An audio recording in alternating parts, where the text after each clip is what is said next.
अचकज़ई साहब से आपकी मुलाकात उन्होंने आपसे भी की, वो ऑब्वियसली मैंडेट लेके आए हैं ऑपोजिशन जमातों का, पाकिस्तान तहरीक इंसाफ शामिल है।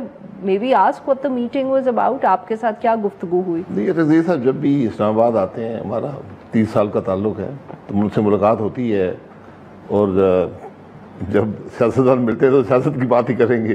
तो उन्होंने अपनी बात की कि मैं क्या कोशिश कर रहा हूँ, तो मैंने कहा मैं आपसे मुकम्मल इत्तेफाक करता हूँ कि मुल्क आइन के बगैर नहीं चलेगा और आज सब जो स्टेक होल्डर्स उनको बैठना पड़ेगा।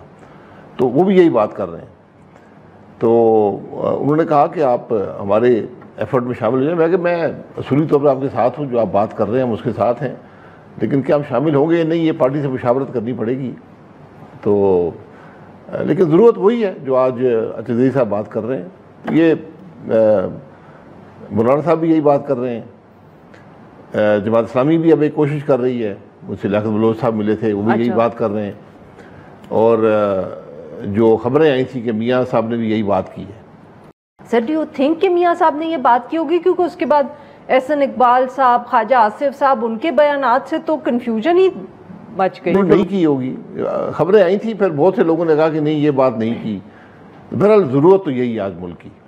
नहीं, बट आप जानते, I mean I am not just asking you this as an opposition politician, sir आपका अब इतना ताल्लुक भी रहा है नवाज शरीफ साहब से, आप बाकी लोगों को भी जानते हैं। राना सनाउल्लाह साहब कुछ कह रहे हैं, प्रेस रिलीज कुछ कह रही थी।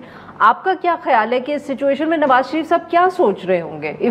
If you would like to. नहीं, मैं देखिए, नवाज शरीफ साहब ने अगर बात की है और रिकॉर्ड पर की है, ये मुझे नहीं पता खबर कहाँ से आई है, तो फिर उसकी नफ़ी जो है वो पार्टी के दूसरे लोग नहीं कर सकते।